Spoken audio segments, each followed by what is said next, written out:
Hi friends, welcome to Zee square.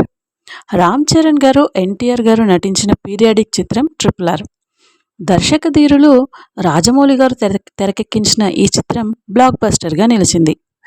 2022లో విడుదలైన ఈ movie box office వద్ద 1300 కోట్లకు పైగా వసూళ్లను రాబట్టింది. అంతేకాకుండా ఆస్కార్ అవార్డును సొంతం చేసుకుంది. ఈ సినిమాలోని నాటు నాటు సాంగ్కు ది బెస్ట్ ఒరిజినల్ సాంగ్ విభాగంలో అవార్డు దక్కింది.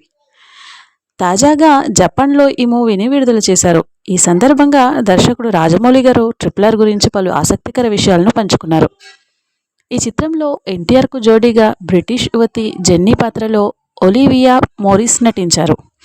ఈ సినిమాలో వీరిద్దరి కాంబినేషన్లో మరిన్ని సీన్స్ ఉన్నాయని రాజమౌళి గారు తెలిపారు. కానీ సినిమా నిడివి పెరగడంతో ఎడిటింగ్లో తీసేయాల్సి వచ్చిందని వెల్లడించారు. రాజమౌళి గారు మాట్లాడుతూ, ఎన్టీఆర్ భీమ్ను జైల్లో పెట్టిన తర్వాత జెన్నీ ఒలివియా మోరిస్ అతడిని కలుస్తుంది. జైలు నుంచి తప్పించడానికి భీమ్కు సాయం చేయాలనుకుంటుంది.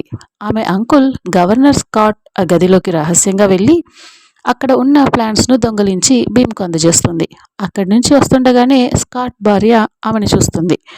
జెన్నీ బూట్లకు మట్టి ఉండటంతో అనుమానం వచ్చి విషయాన్ని స్కాట్కు చెబుతుంది.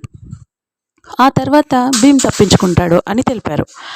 ఆ తర్వాత రామ్ను జైల్లో పెడతారు స్కాట్. ఈ విషయం తెలుసుకున్న భీమ్ తిరిగి వచ్చి రామ్ను కాపాడి జైలు నుంచి బయటికి తీస్తాడు. వాళ్ళిద్దరూ బ్రిటిష్ సైన్యాన్ని చంపుకుంటూ పోయే క్రమంలో జెన్నీని పావుగా వాడుకుని వాళ్ళని పట్టుకోవాలని స్కాట్ ప్లాన్. లొంగిపోకపోతే జెన్నీని చంపేస్తానని వాళ్ళను స్కాట్ బెదిరిస్తాడు. దీంతో వారు లొంగిపోయే క్రమంలోనే జెన్నీ మోసం చేసిందన్న కోపంతో ఆమెను స్కాట్ చంపేస్తాడు. ట్రిపుల్ ఆర్ ఒరిజినల్ వర్షన్లో జెన్నీ చనిపోతుంది. కానీ ఈ విషాదాంతంతో కూడిన కథను తీయాలని నాకు అనిపించలేదు. దీంతో మొత్తం మార్చేశాం. జెన్నీ బతికిపోయింది. మీరు హ్యాపీగా సినిమా చూశారంటూ పేర్కొన్నారు రాజమౌళి గారు. ప్రస్తుతం రాజమౌళి చేసిన కామెంట్స్ సోషల్ మీడియాలో తెగ వైరల్ అవుతున్నాయి. దీని ప్రకారం భీమ్ జెన్నీలకు అదనంగా ట్రాక్స్ రాసుకున్నట్లు తెలుస్తోంది. అయితే సినిమా నిడివి 3 గంటలు దాటిపోవడంతో ఆ సీన్స్ తొలగించారట. కాగా రాజమౌళి గారు తన next movie prince Mahesh Babu గారితో తెరకెక్కించనున్నారు. ఫ్రెండ్స్, ఈ వీడియో మీకు నచ్చినట్లయితే లైక్ చేయండి, షేర్ చేయండి, సబ్స్క్రైబ్ చేయండి. Thank you for watching.